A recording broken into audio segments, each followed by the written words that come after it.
Well, day 24, it's Christmas Eve, and I'm getting a little bit excited.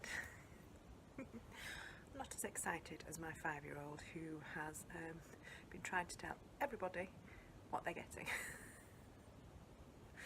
Oh, she cannot keep a secret to save her life. Right, anyway, so I just wanted to show you a couple of things. First of all, this little Swaledale sheep. This is for my brother, who made the rather unhelpful comments about handmade gifts. And this is handmade, as you will notice. It's brushed amigurumi, so I don't know if you can see, but this is quite fuzzy. And it's made using hand-spun Swaledale fleece. So it's a Swaledale sheep made with Swaledale fleece.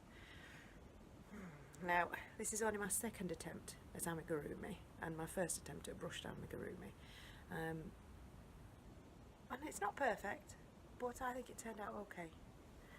But if he doesn't like it, it will be coming back to live in my craft room and take pride of place in there. But yes, he did. I'm thinking he might be okay with it actually, because he did ask. He'd found a picture on the internet of, I think it was a Toft one. I think it was a kit for one you could make, and he asked if I would make him one. So I'm like, oh, I might make you something similar. Well, anyway, I didn't want to pay the price of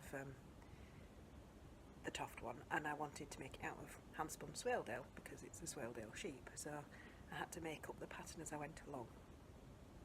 And I think it turned out not bad considering. There we go. Nah.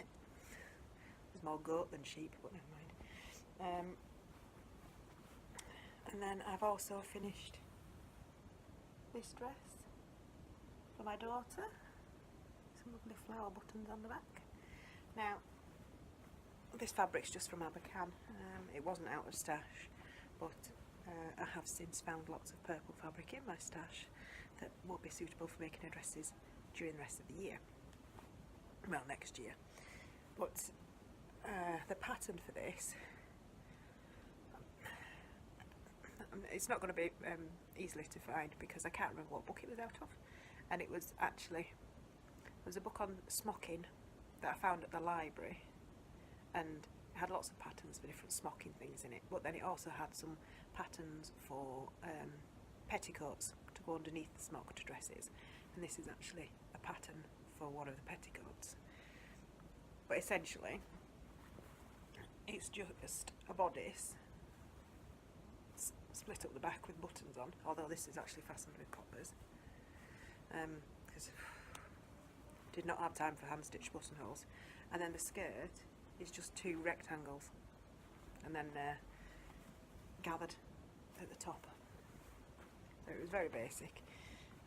And I just used bias binding on the hems around the neckline and the armholes. So it was the same pattern as I used for the dress that I made for my niece that I showed you yesterday or the day before, I can't remember which. But yes, so that's nearly all my making finished. The only thing I have left to do is to finish knitting on this waistcoat for my nephew. But I've got until the 30th to finish that, so because we're not seeing him until then. And he is only 3, so I've not got a massive amount left to do on it. I think I'm just about ready for separating for the putting the armholes in and then working separately the back and the fronts. But yes, it is improvised pattern, or one that I made up myself, so the fit could be interesting to say the least, but the basic shape for this, not the colour striping sequence, is from the Alterna Knits book by Andrea Rangel. I think that's right. I did a review of it way back in the podcast. So yes, that's pretty much done. The girls are just busy getting the pigs in blankets ready because we're going to have some for tea tonight as well as for dinner tomorrow. Oh, they need me. I better go. See you later.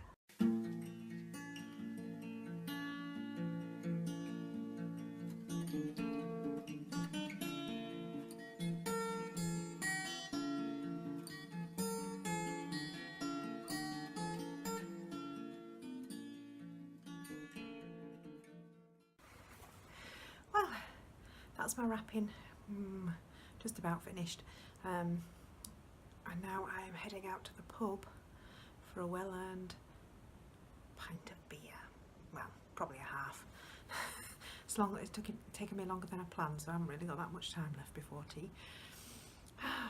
A little bit flustered, hence the pink cheeks. But yes, off we go.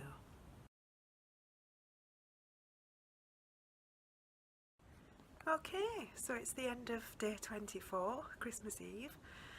Well, not quite the end because I still haven't finished all the wrapping. We're just about getting ready to put the girls to bed, and hopefully they will fall asleep at some point before midnight. We'll be reading them, 'twas the night before Christmas, because that's our Christmas tradition. We always read that as a bedtime story. And then fingers crossed we can get everything else finished and have chance for my other half and I to have a sit down, something to drink, and I don't know, we might play cribbage or we might do a jigsaw. So rock and roll. Anyway, I just wanted to wish everybody a very Merry Christmas and a peaceful New Year with a special Christmas message